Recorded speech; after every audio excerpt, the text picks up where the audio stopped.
This video talks about some of the features of Mert Auto Trader and how to get the most out of it and how to find out what it's doing. Okay, now today I'm going to talk about January the 29th, 2015. Well, the first thing I'm going to do is have a look at the setup page and see what I've set it up as. This is right-click, format strategies and format. Well, remember we spoke about authorization code and time. Now, I've got 5 contracts, one at a time, so that's the maximum 5 steps. But I've also, in the end date, I've put the date I want to look at, January 29th, 2015. As a matter of interest, you don't necessarily have to put all of that in. I've just put it in for completeness. But if you put 1 in, it would choose the current month and the current year. So if you just put 1, it would choose the 1st of February 2015. If you put 1/29, it will choose the January the 29th of the current year. If you put 1/29/14, it will choose last year. So I actually don't need to put in 15, but I put it in just for completeness. So by clicking OK and close, it is showing January the 29th, and the trade window is also displaying what happened on the 29th as well. So this is a useful day because it shows a buy instead of the last video which showed a sell, and it shows it with 5 contracts, and it also gives me the opportunity to tell you how to find how much money that actually made. So we've got 5 contracts. So the system here, and I will illustrate what happened there in a second, the system LG went long 2. So it always starts out with 1 or 2 contracts. And if you have 2 dump 1 set to false, it'll only trade 1 contract at a time.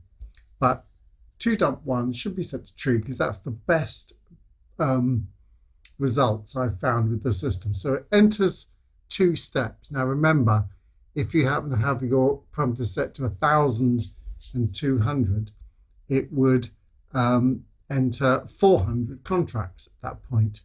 So 2 steps. And as I've got it 5 and 1, it enters 2 contracts. And as soon as it can, it gets rid of one of those contracts for 6 points. You will find that the difference between the entry, if you click on your trade, it says it's buying 2 at 1992, and you will find that get rid of 1 at 1998, which is 6 points. And then from that point onwards, it will either try and buy 1 on stop at 1999, in other words, 1 point higher, or 3 points lower, which is 1995. And as the market pulled back, you had a chance to buy 1 lower, 1995. So there we are. We're back into 2 contracts again. And the system time progresses. This simply means that it was considering a sell, but it isn't going to sell because you're already in a buy. And then it starts raising the stop. These little dashes, white lines, are the trailing stop. And once it starts trailing the stop, it starts to pyramid in more contracts. It's pyramided in a 3rd, a 4th, and a 5th. And that's as far as it'll go. And remember, if you were doing 1,000 contracts, that would be 200 there. Sorry, 400 there. We would get rid of 1, move back to 200. It would then buy another one. That'd be 2 steps. That'd be 400 contracts. And then that would be 3 steps, 600 contracts, 800 contracts, and 1,000 contracts. And it would be all in at that point. It holds it to the close. And it always holds to the close unless it gets stopped out. So if the market dipped back down to this trailing stop, or if it was early on and it dipped back down to the red line. But at this point, we'd only be in for one or two contracts, two steps maximum. If it only ever starts pyramiding when the stop is raised to break even.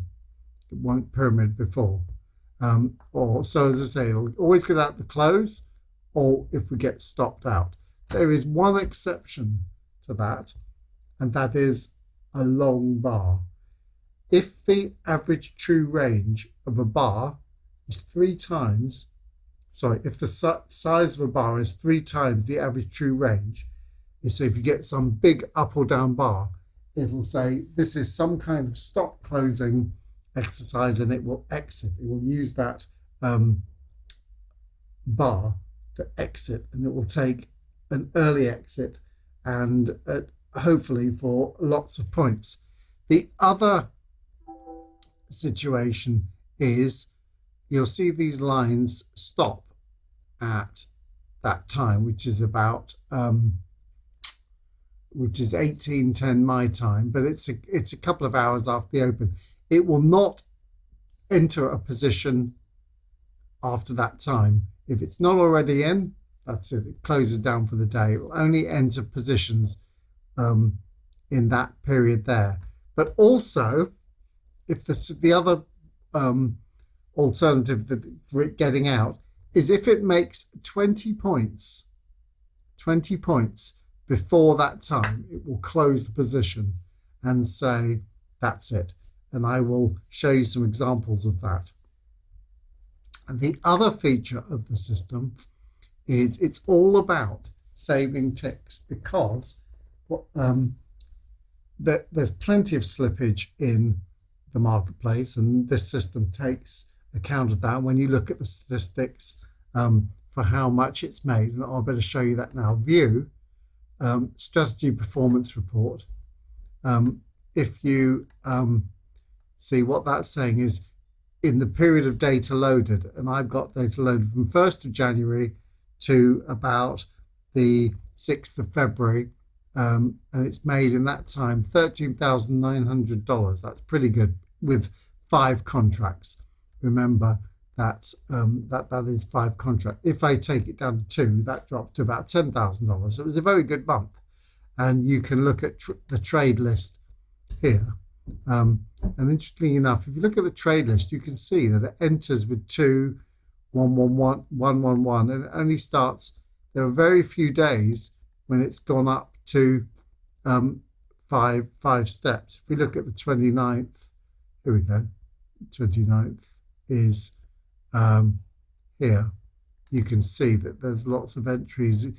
Got in one, closed it for 300. That's the other one that it got in for, closed it for that much profit. That's one of the LPL. That's that's the one that it got here. And then if you look at the pyramids, you can see that on each pyramid, of course, it made less and less profit. So that's how you look at the profitability of the system. You do view strategy performance report. But the slippage is all built in to that performance report. It takes into account any slippage. And even though it's simulated, the system uses real data. So it will actually trade as if it was real market data. The only difference between what you're doing and a real account is it just doesn't put the order in the market, but it's using real data. But I was going to talk about the anti-slippage mechanisms. It tries to get an extra tick, an extra quarter of an S&P point every time it gets in and every time it gets out. I wish, for example, here it's decided it wants to buy at the close of 1992.25, and it said, fine, I will only get in on limit at a quarter point less, 1992.00, and it sets that as a limit price, and it won't get in unless it gets that. Likewise, when it gets out, it decides on the close, at the market close here, if you look at the close, it's 2015.50. It says, I want to get another tick more. And it tries to sell at 0.2. There we go. You'll see it sold at a quarter point more.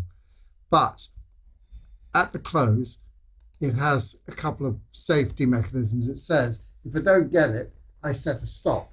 And if I don't get the extra quarter point, I won't let it go below the stop price, and I'll stop myself out on the close. Or it says, I will exit on close the very, very last tick of the day, and it exits on close, which is why if you look at that time, you'll see it's 21:14. The system says 1 minute before the close, I will close all my positions at the close if I'm still closing them and I haven't got out. So it never carries positions forward. Right, let me just change this to 2 contracts so I can actually show you the performance if I was actually trading the minimum recommended. I didn't want you to think it makes loads of money, but that's because I'm trading bucket loads of contracts. Well, if we look at the strategy performance report, okay, just look at the performance here, performance summary.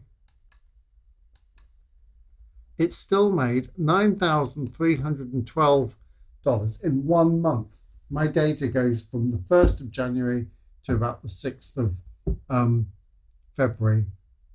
So that's 1 month and a week.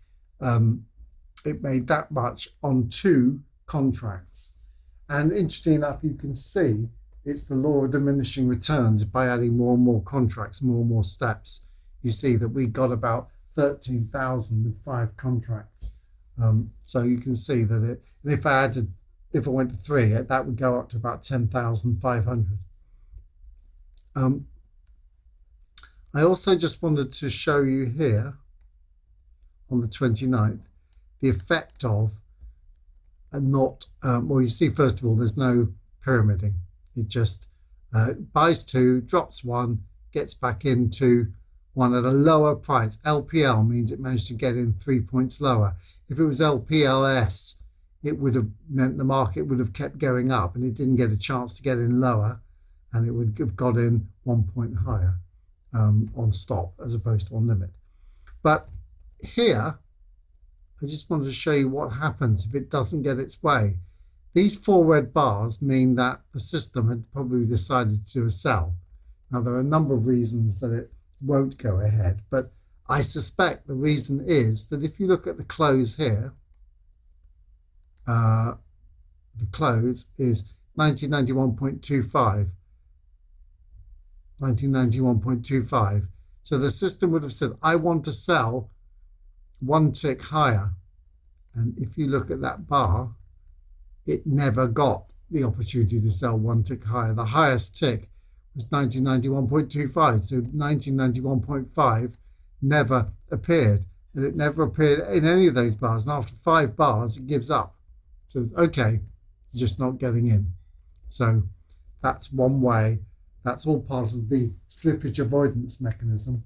And that's one way that it gets such good profits. In several cases, after 5 ticks, it might sell at market. Sometimes it does, sometimes it doesn't, but certainly not on the first trade. First trades are often avoided because the first trade is sometimes not a good trade, and the system has a number of ways of deciding whether it's going to trade or not. Okay, I'm going to do another video for another day, give you some more examples. Thanks a lot.